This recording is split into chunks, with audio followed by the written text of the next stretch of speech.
All right.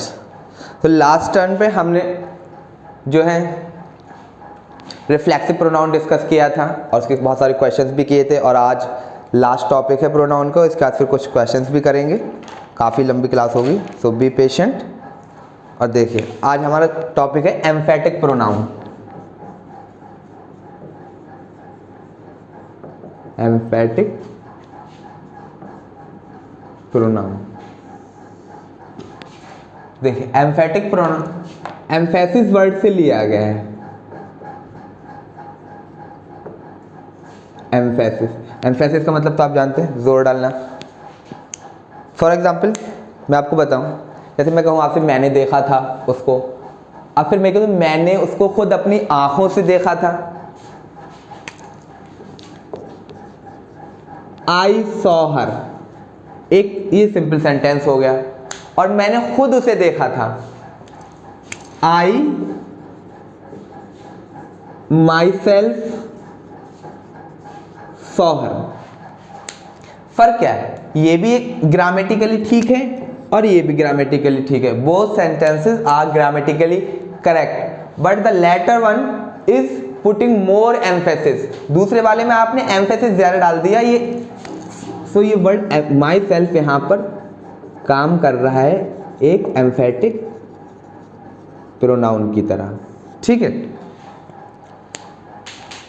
अगर आप एक एम्फेटिक प्रोनाउन को किसी सेंटेंस से हटा देते हैं, रिमूव कर दें, तो उस केस में सेंटेंस के अंदर कोई ग्रामेटिकल एरर नहीं आता है।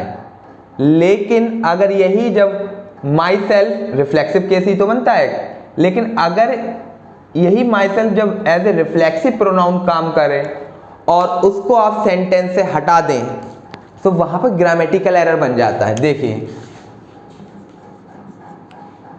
I introduce myself to his parents। अब आप यहां देखिए, यहां पर myself तो मैंने पूरा नहीं लिखा, myself to his parents। अगर मैं इस myself को यहां से हटा दूं, I introduced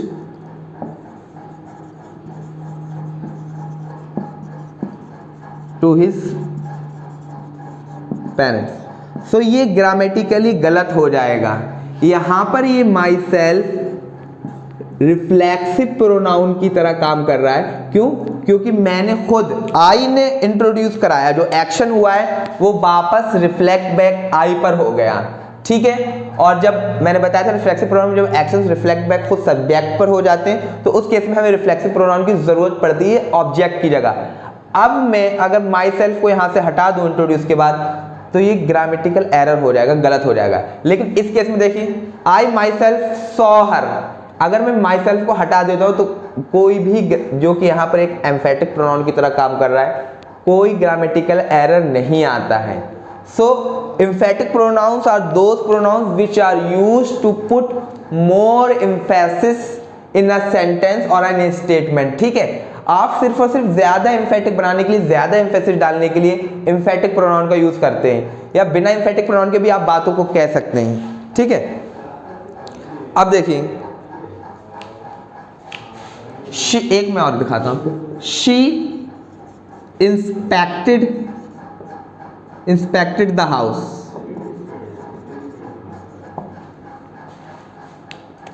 उसने घर को इंस्पेक्ट किया। She herself inspected the house, she herself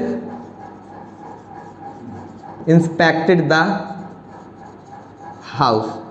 दोनों सेंटेंस ग्रामेटिकली ठीक हैं, लेकिन दूसरे वाले सेंटेंस में हरसेल्फ जो आपने word as emphatic pronoun use किया है, यहां पर ये सेंटेंस ज्यादा एम्फेटिक, ज्यादा एम्फेसाइजिंग हो गया। ये वाला एक नॉर्मल सेंटेंस है, ठीक है। तो एम्फेटिक प्रोनाउंस का ये दो एग्जांपल्स थे। अब मैं कुछ और दिखाता हूं आपको।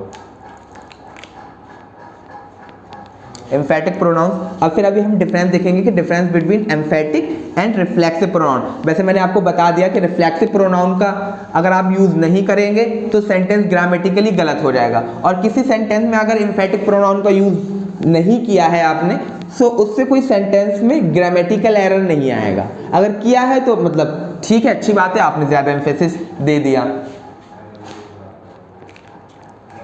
अब आप देखें, जॉन अब्राहम का तो सबने नाम सुना है, आप में से बहुत सारों के फेवरेट भी होंगे। John Abraham came here, John Abraham came here, आया नहीं था, ऐसे लिख दिया मैंने। ये तो एक नॉर्मल सेंटेंस हो गया।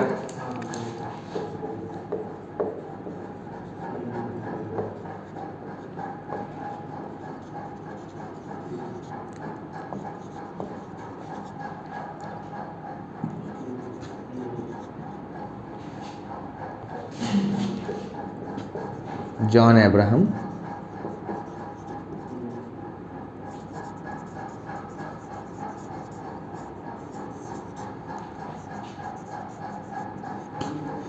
देखिए, जॉन अब्राहम केम हियर, ये बिल्कुल ठीक है, कोई गलती नहीं है। John Abraham himself came here, male है, हिमसेल्फ यूज कर दिया। John Abraham came himself here. अब आप ये देखिए, यहां पर ये वर्ड केम वर्ब है, वर्ब के बाद मैंने बताया था ऑब्जेक्टिव केस, प्रीपोजिशन के बाद ऑब्जेक्टिव केस, नाउन प्रोनाउन किसी के, सब्जेक्ट या ऑब्जेक्ट। फिर बताया था वर्ब के बाद ऑब्जेक्टिव केसेस कब आएंगे, जब सब्जेक्ट और ऑब्जेक्ट डिफरेंट होगा। अगर सेम सब्जेक्ट होगा तो उस केस में रिफ्लेक्सिव केसेस आ जाते हैं। सो यहां पर तो ये वर्ब हैं और ये सेम केस है। अब यहां पर ये हिमसेल्फ जो है वो एक रिफ्लेक्सिव प्रोनाउन की तरह काम कर रहा है, रिफ्लेक्सिव प्रोनाउन की तरह। और यहां पर कोई एक्शन, तो इस वर्ब का एक्शन कोई सब्जेक्ट पे तो वापस जा नहीं रहा है, जरूरत नहीं है, एक इंट्रांजिटिव वर्ब है, तो ये वाला ग्रामेटिकली गलत हो जाएगा। ठीक है, John Abraham came himself here, ठीक है। सो क्यों मैंने बताया था कि रिफ्लेक्सिव प्रोनाउन में क्या होता है कि आप यूज तब करते हैं जब सब्जेक्ट का जो एक्शन है खुद वापस रिफ्लेक्ट बैक हो जाए सब्जेक्ट तक। अब और रिफ्लेक्सिव प्रोनाउन को most of the time, in fact all the time verb के बाद यूज करते हैं, क्योंकि रिफ्लेक्सिव प्रोनाउन ऑब्जेक्ट की जरूरत को पूरा कर देते हैं। अब यहाँ पर वर्ब के बाद मैंने हिमसेल्फ यूज कर दिया, तो यहाँ पर ये himself working as a reflexive pronoun. यहाँ पर हिमसेल्फ किसकी तरह काम कर रहा है, एक एम्फेटिक प्रोनाउन की तरह। तो ये तो ठीक है, लेकिन यहाँ वाला आपको जरूरत नहीं थी, ये गलत, इसकी पोजीशन गलत है। ठीक है, तो ये ग्रामेटिकली सेंटेंस गलत हो जाएगा, John Abraham came himself here. ठीक है,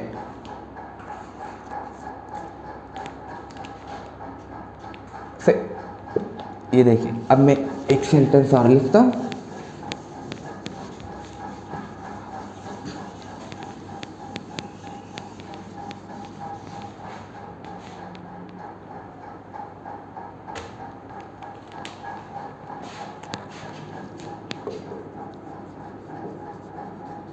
दे केम लेट, और एक ये देखिए, दे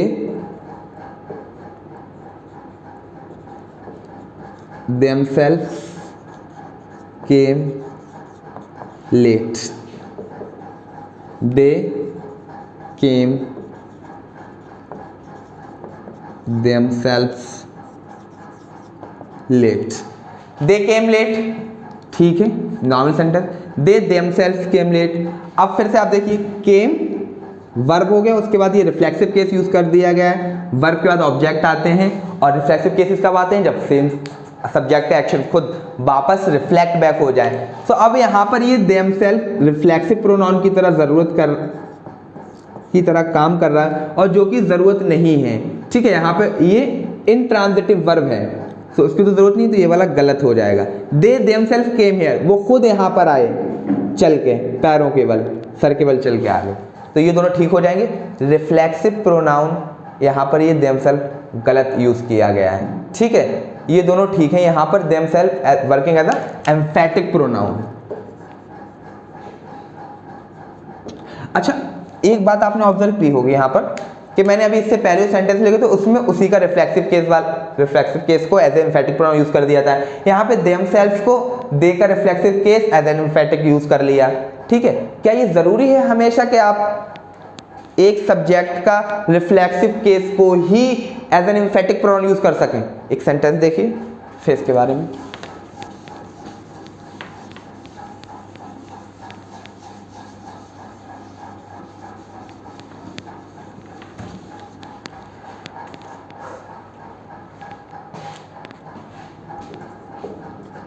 आई saw the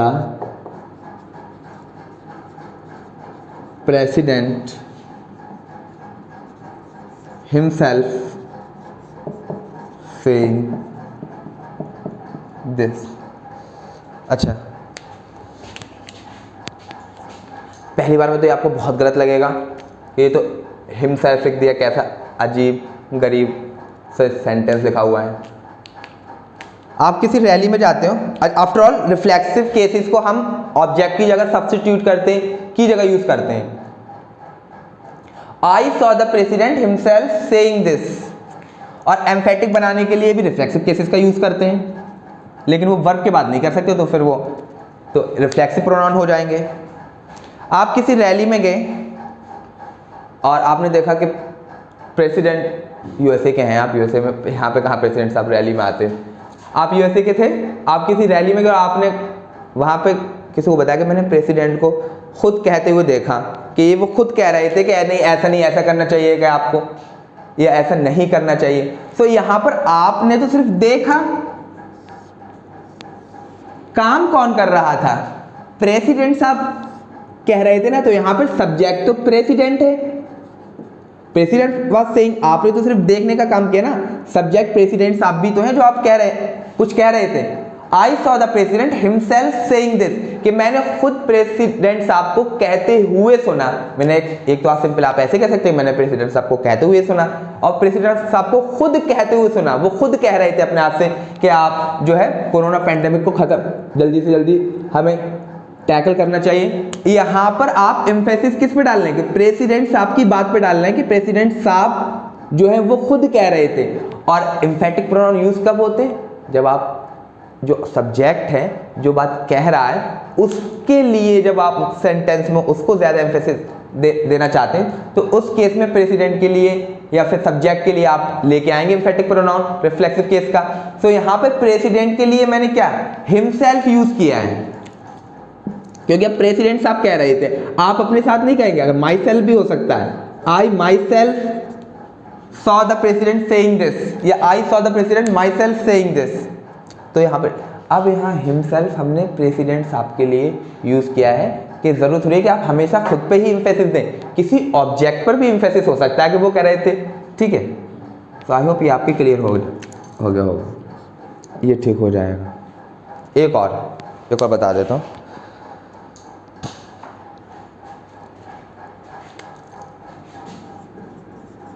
I saw the president myself. I myself saw the president. जरूरी नहीं है कि एम्फेसिस आप खुद सब्जेक्ट अपने ऊपर डालें, किसी दूसरे पे भी आप एम्फेसिस डाल सकते हैं, और जिस पे डालेंगे तो उसके अकॉर्डिंग एम्फेटिक प्रोनाउन आप यूज करेंगे, ठीक है। यहां पर आपने हिमसेल्फ प्रेसिडेंट साहब के लिए लिखा है, और I myself saw the president, I saw myself president, I saw the president myself, मैंने खुद प्रेसिडेंट को देखा। यहां पर माई सेल्फ जो है as a emphatic pronoun use किया गया है, यहां पर भी as emphatic pronoun. I saw myself president, यहां पर देखिए द प्रेसिडेंट, यहां पर वर्ब के बाद ये माई सेल्फ यूज किया गया है, तो यहां पर तो रिफ्लेक्सिव केस बन रहा है, और प्रेसिडेंट रिफ्लेक्ट बैक होकर आपके ऊपर कैसे आ सकते हैं, तो ये ग्रामेटिकली गलत है, ठीक है। अगर और ये दोनों ठीक है, आप एम्फेटिक प्रोनाउन को लास्ट में भी बोल सकते हैं और पहले भी बोल सकते हैं, ठीक है, एम्फेसिस डालने के लिए। लेकिन मैंने आपको बताया कि कल भी बताया था कि माई सेल्फ से आप इंट्रोड्यूस नहीं कराएंगे अंग्रेजी में, कि माई सेल्फ काजिम अकील या XYZ जो भी है, ठीक है, ये थोड़ा एरोगेंट माना जाता है और फॉर्मल इंग्लिश में इसको बिल्कुल गलत माना जाता है, ठीक है। बाकी इनफॉर्मल में तो आप कह सकते हैं। सो एम्फेटिक प्रोनाउंस को यूज करते हैं एम्फेसिस डालने के लिए, और एम्फेटिक प्रोनाउंस आएंगे अकॉर्डिंग टू द सब्जेक्ट और द ऑब्जेक्ट जिस पे आप एम्फेसिस डालना चाह रहे हैं, जिस पे आप एम्फेसिस पुट कर रहे हैं, ठीक है। अब कब ये रिफ्लेक्सिव केसेस एम्फेटिक प्रोनाउन होंगे या फिर कब ये रिफ्लेक्सिव प्रोनाउन होंगे। आपको थोड़ा सा तो आइडिया हो गया होगा कि अगर वर्ब के जस्ट बाद आएंगे तो वहां पर ये रिफ्लेक्सिव प्रोनाउन हो जाएंगे, और वर्ब के अलावा कहीं और आएंगे तो वहां ये एम्फेटिक प्रोनाउन का काम करेंगे। ठीक है, मैं 2 सेंटेंसेस लिखता हूं, आप उसमें पहचान लेंगे।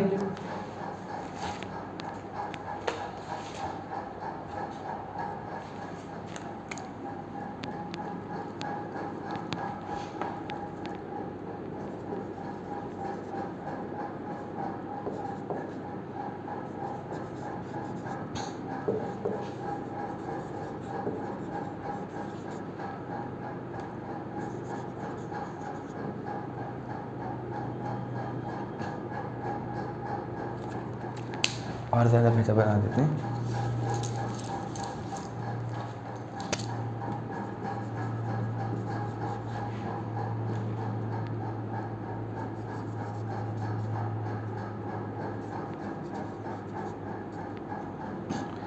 She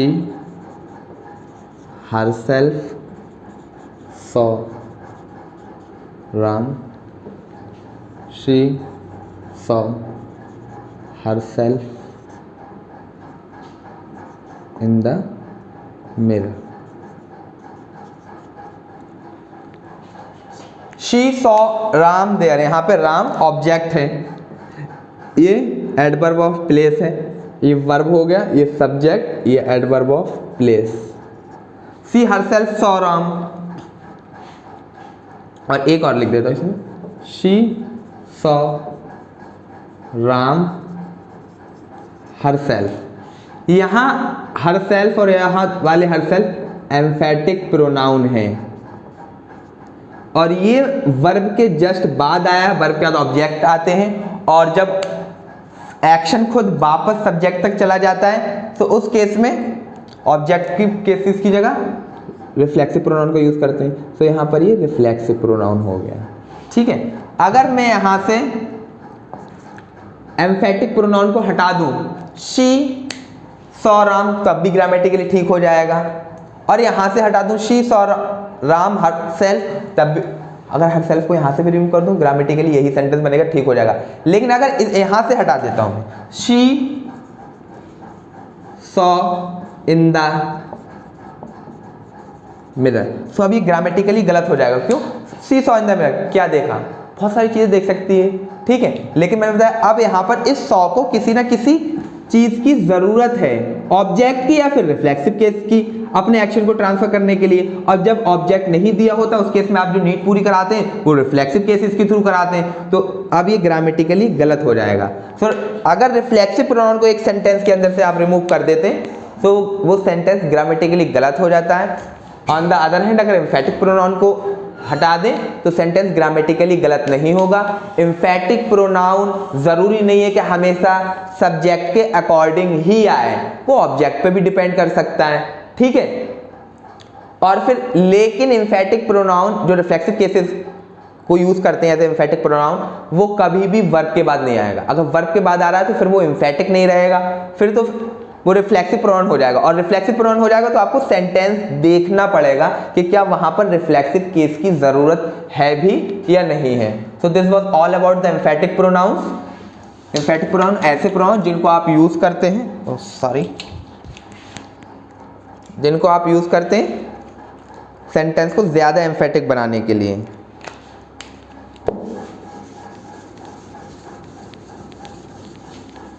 अभी मैं आपको बताऊंगा यूट्यूब की पे जो एडुकेटर्स पढ़ाते हैं वो कैसे पढ़ाते हैं, आपने सब देखा होगा। चलो बता देता हूँ। देखिए, सबसे पहले आएंगे, hello this is Kazim Aqeel from ICR, please subscribe like and share my channel, और बेल आइकन बजा लें आप ताकि फ़ौरन आपको नोटिफिकेशंस मिल जाएं। उसके बाद चलिए शुरू करते हैं। बोल देते हैं, लेकिन मैं तो यूट्यूब पे एडुकेटर नहीं हूँ, मैं नहीं पढ़ा रहा ना आपको। अब इसको रेसिप्रोकल नहीं पढ़ते, रिसिप्रोकल पढ़ते हैं। Anyways, reciprocal pronounce.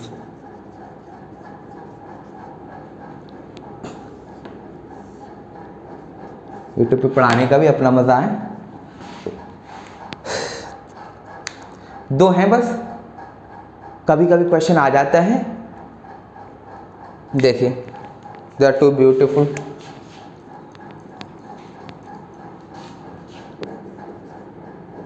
The couple love one another या ईच अदर। आप ये देख लीजिए।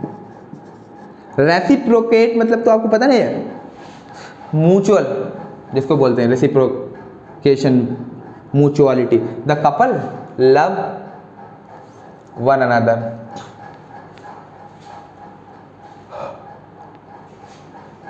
दिल के कपल मत देखो, द टू ब्रदर्स लिख देता हूं मैं।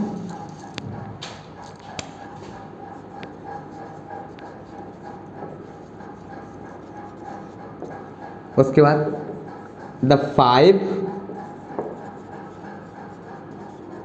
ब्रदर्स लव वन अनदर या ईच अदर। अब देखिए, भाई, 2 भाई हैं, लव कैसा है, म्यूचुअल है, रिसिप्रोकल है, एक दूसरे को करते हैं। यहां पे कितने हैं, 2, और यहां 5। 2 लोगों के लिए आप यूज करते हो ईच अदर। हालांकि देखिए, न्यूज़पेपर में आप 2 से ज्यादा वन अनदर का भी यूज कर देख सकते हैं, 2 के लिए एक दूसरे का इंटरचेंज यूज कर सकते हैं। लेकिन स्ट्रिक्ट फॉर्मल इंग्लिश में आप 2 के लिए as a reciprocal pronoun each other का यूज करते हो, और मैनी के लिए, I told you the meaning of many in अंग्रेजी, मोर देन 2। मैनी के लिए वन अनदर। आप ऐसे देख लीजिए, एक तो अदर हो गया और 1 + 2 3 मैनी हो गया, नहीं हो गया। तो इसमें जब 2 से ज्यादा लोग होंगे तो उस केस में आप यूज करेंगे वन अनदर, और 2 के लिए each other. So the 2 brothers love each other, और the couple love each other या वन अनदर, तो उसमें ईच अदर हो जाएगा। ठीक है। अब आप एक देख लीजिए, ऑल ऑफ देम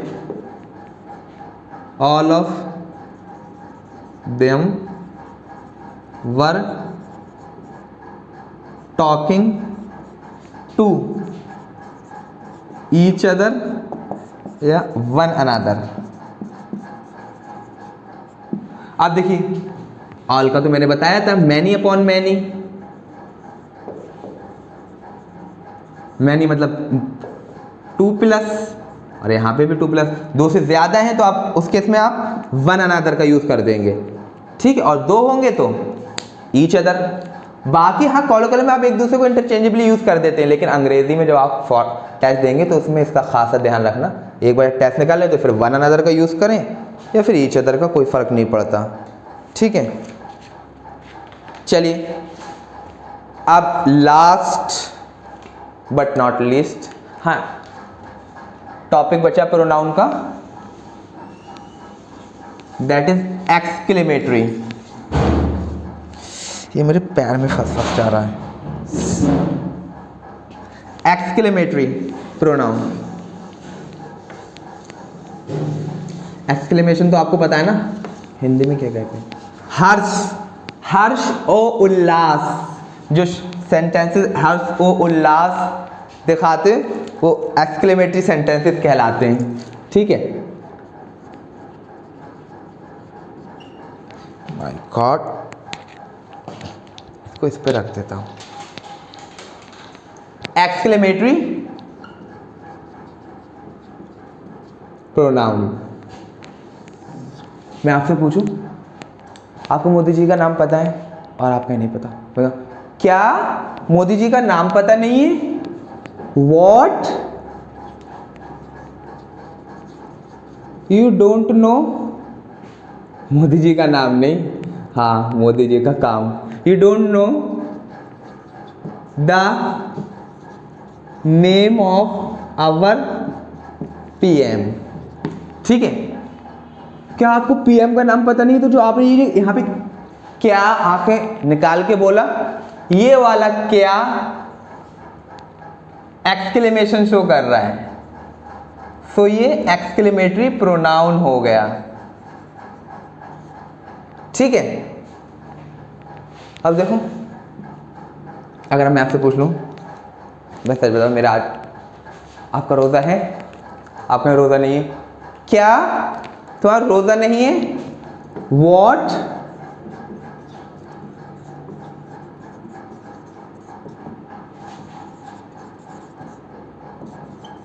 फास्ट बोलते हैं।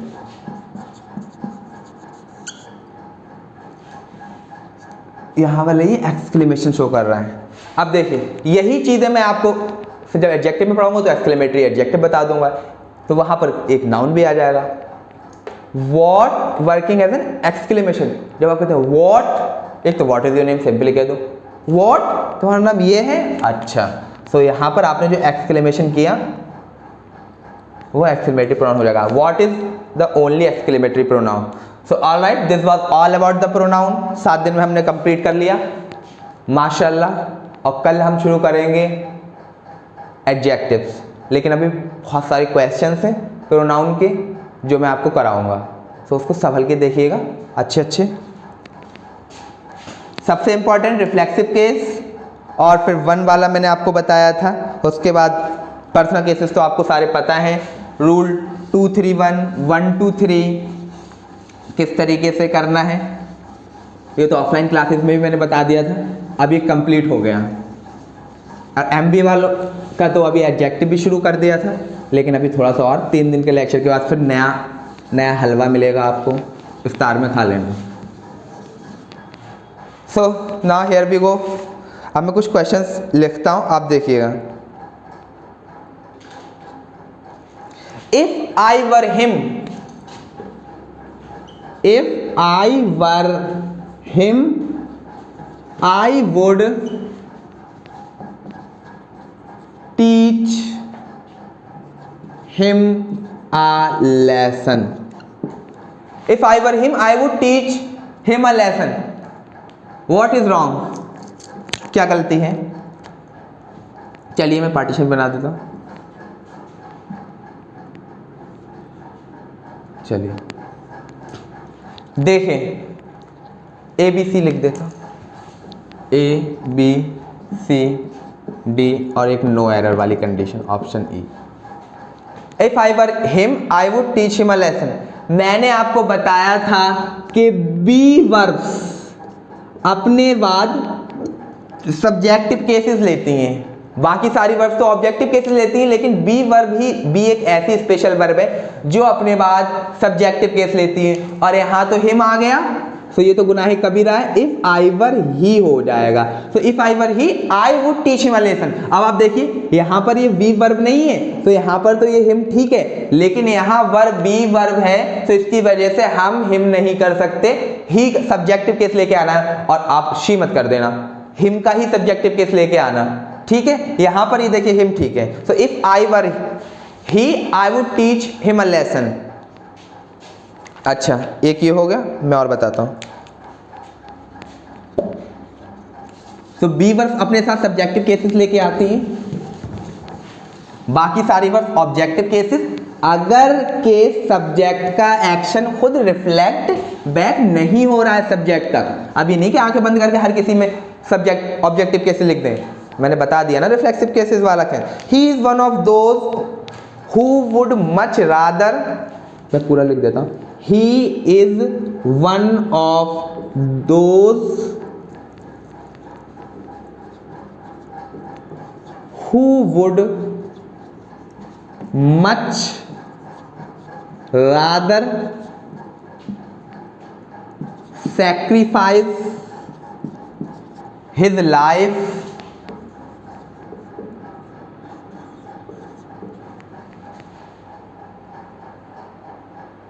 then turn disloyal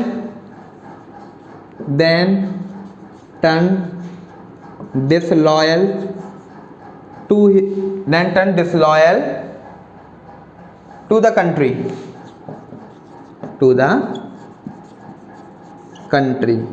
चलो भाई, व्हाट इज गलत है यार, लगा देते हैं ऐसे ऐसे।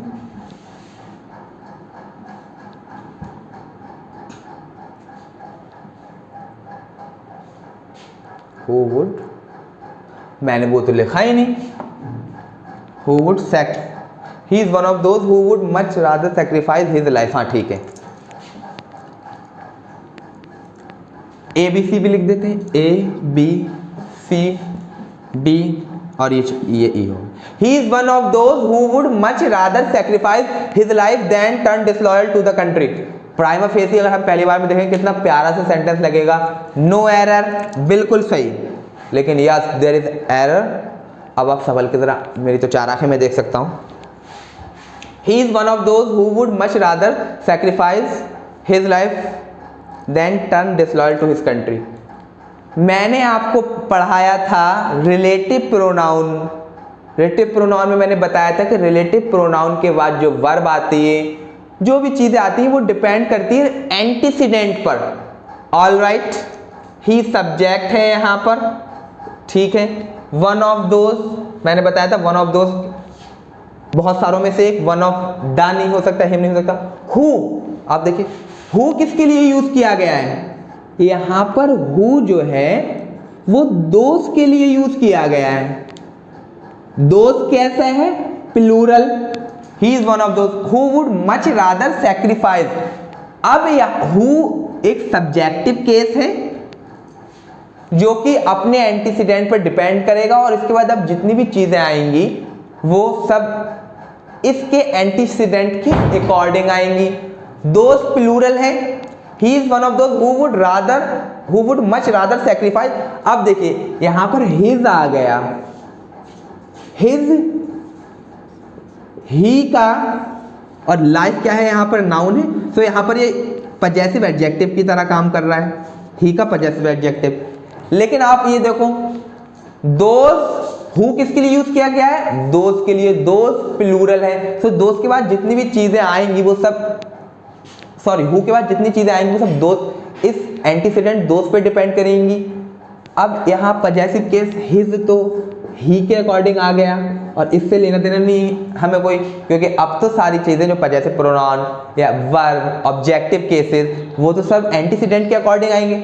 ये उनमें उन लोगों में से एक है, तो यहाँ पर हिज तो ही के अकॉर्डिंग आया। मैंने बताया कि सारी चीजें एंटीसीडेंट के अकॉर्डिंग आएंगी, तो हु दोस्त के लिए यूज किया गया है, तो हिज नहीं, यहाँ पर क्या आएगा,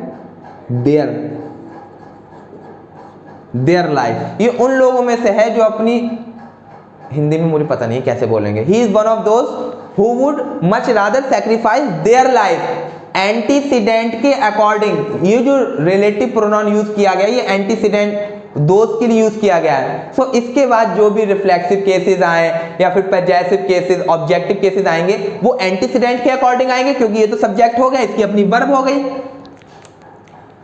अब हु भी तो एक सब्जेक्टिव केस है जो कि रिलेटिव प्रोनाउन पे डिपेंड करता है, और हु के अपने खुद के वो पर्सनल वो होते हैं, देयर आ जाएगा। रिलेटिव प्रोनाउन का चीजें जो आती हैं वो एंटीसीडेंट पे डिपेंड करती हैं। दो यहाँ पर प्लूरल है तो इसके अकॉर्डिंग देयर आ जाएगा, ठीक है, देयर लाइफ। समझ में आ गया होगा। हिज नहीं आएगा क्योंकि हिज का तो कोई केस ही नहीं है, एंटीसीडेंट के अकॉर्डिंग आएगा, ठीक है। एंटीसीडेंट दोज है तो देयर हो जाएगा, ये उनमें से है जो लोग, हाँ जो लोग, तो जो अब यहाँ तो जो के लिए तो आप देयर कह सकते हो, वैसे मैं अगर आप ट्रांसलेट करो तो, ठीक है। चलिए एंटीसीडेंट के अकॉर्डिंग आपको देखना है कि एंटीसीडेंट के अकॉर्डिंग सारी चीजें चलती हैं। अब वहां पर रिलेटिव प्रोनाउन हु था जो कि दोस्त के लिए यूज किया गया था, ठीक है।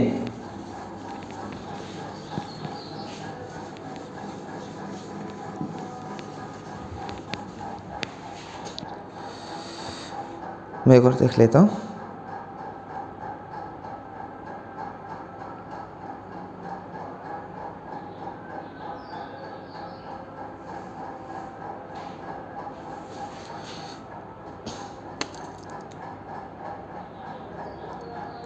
whomever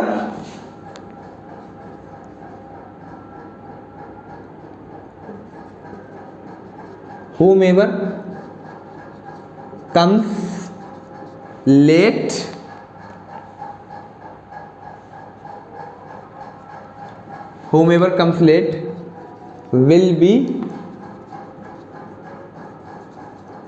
punished। whomever comes late will be punished। आप देखिए इसमें क्या गलती है, ठीक है, whomever comes late will be punished। देखने में तो कुछ गलत नहीं लग रहा, चलिए अब मैं ऐसे भी कर देता हूँ। और एक नो एरर वाली कंडीशन, ये ऑप्शन डी हो गया। यहाँ ये whom क्या है, who का ऑब्जेक्टिव केस है और इसका पॉजेसिव केस whose हो जाता है। आने का काम कौन कर रहा है, हु ही कर रहा है ना, जो भी आएगा उसको पनिशमेंट मिलेगा। अब यहां पर जो भी आएगा काम तो वही करेगा ना, तो अब और जो काम करेगा तो उसके लिए तो आपको सब्जेक्टिव केस लिखना पड़ेगा, और यहां पर तो हुम लिखा हुआ जो कि ऑब्जेक्टिव केस है, ये हुम ऑब्जेक्टिव मतलब ये कोई काम नहीं कर रहा है। लेकिन आप देखो comes late will be punished, तो आने का काम तो जो आएगा वही करेगा, तो whomever तो ऑब्जेक्टिव केस है ना ये, और आने का काम तो हु करेगा, तो इसका क्या हो जाएगा, whoever comes late will be punished, क्योंकि हु ही तो काम करेंगे आने का, ना कि whom तो ऑब्जेक्टिव केस है, so whoever comes late will be punished हो जाएगा इसका, ठीक है।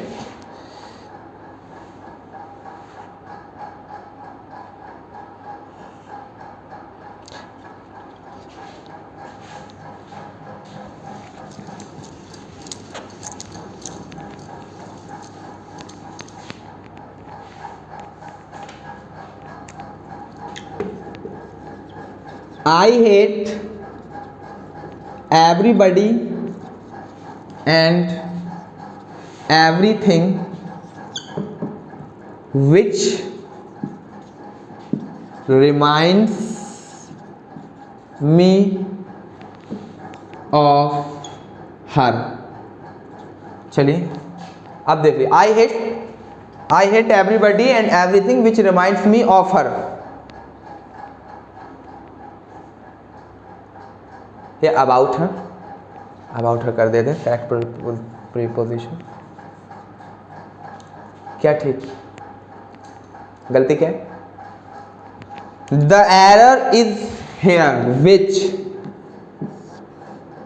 मैंने आपको पढ़ाया था रिलेटिव प्रोनाउन विच किसके लिए यूज करते हैं, नॉन लिविंग ऑब्जेक्ट्स के लिए, ठीक है, नॉन ह्यूमंस के लिए। एवरीबॉडी में तो ह्यूमंस आ गए, चलो एवरीथिंग में नॉन ह्यूमन आ गए। और मैंने आपको बताया था जब ह्यूमन और नॉन ह्यूमन एंटीसीडेंट्स हो तो उस केस में आप ना हु का यूज करेंगे ना विच का यूज करेंगे, बल्कि दैट का यूज करेंगे, क्योंकि अब एंटीसीडेंट ह्यूमन और नॉन ह्यूमन है। तो I hate everybody and everything that reminds me about her would be the correct answer, ठीक है।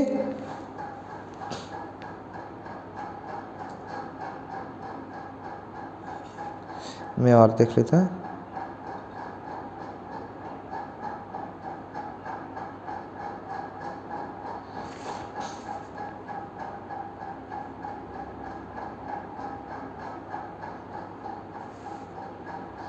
A good friend of me, एक ये देखिए,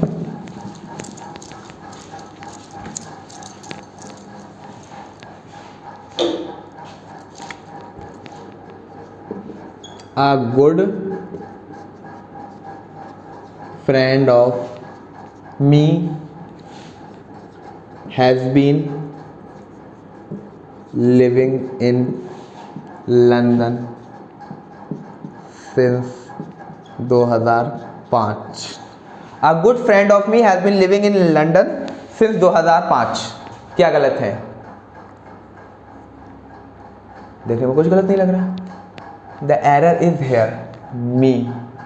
me क्या है, ऑब्जेक्टिव केस है आई का। गुड फ्रेंड किसका, आपका, पजेशन दिखा रहा है, और जब पजेशन दिखाने के लिए आपको पजेसिव केसेस की जरूरत होती है, तो a good friend of my कर दें हम यहां पर, माई कर दें, ये गलत हो जाएगा क्योंकि माई पजेसिव एडजेक्टिव है और यहां तो आपका अच्छा दोस्त है ना, नाउन वाला पजेशन दिखाना है आपको। तो a good friend of mine मेरा दोस्त, ठीक है, has been living in London since 2005, ठीक है।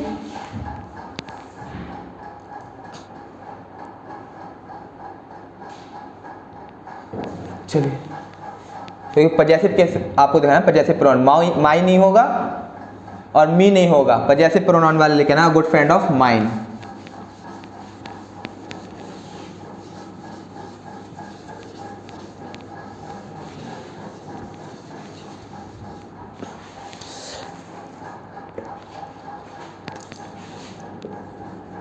Let Rohit and she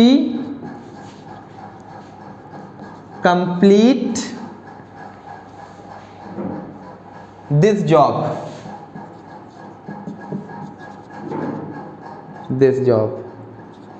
Let Rohit and she complete this job. What is गलत है? कुछ नहीं गलत है, चलिए देखते हैं। Let क्या है? मैंने बताया था ये एम्फेटिक स्टेटमेंट जो वर्ब से शुरू होते हैं, ये वर्ब है। वर्ब के बाद हमेशा ऑब्जेक्टिव केसेस आते हैं अगर एक्शन ट्रांजिट हो रहा है दूसरे के ऊपर। अब यहां पर तो कोई रिफ्लेक्ट बैक हो नहीं रहा है, तो रिफ्लेक्टिव केसेस तो आ नहीं सकते। चलिए, तो अब यहां पर तो रोहित नाउन हो गया, noun working as an object. अब जरूरत हो रही है कि एक ही ऑब्जेक्ट हो, एक से ज्यादा भी हो सकते हैं। तो अगर जब एक से ज्यादा होंगे तो आपको उसको कंजंक्शन के थ्रू जोड़ना होगा। अब ये एंड कंजंक्शन हो गया। शी क्या है? ये तो सब्जेक्टिव केस आ गया, एक वर्ब के एक से ज्यादा ऑब्जेक्ट भी हो सकते हैं अगर चे के एक्शन दूसरे उस पर ट्रांजिट हो रहा है। वर्ब के बाद ऑब्जेक्टिव केसेस आते हैं, दो ऑब्जेक्ट हैं, यहाँ पे तो शी जो है सब्जेक्टिव केस लिखा हुआ है, इसकी जगह आपको क्या लेके आना पड़ेगा? Her. Let Rohit and her complete this job, क्योंकि वर्ब के बाद आते हैं ऑब्जेक्टिव केसेस अगर के रिफ्लेक्शन बाप नहीं हो रहा है, ठीक है।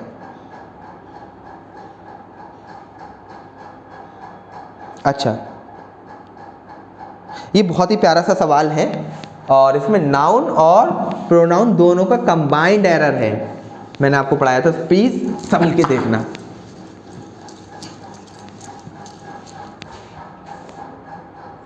The audience are requested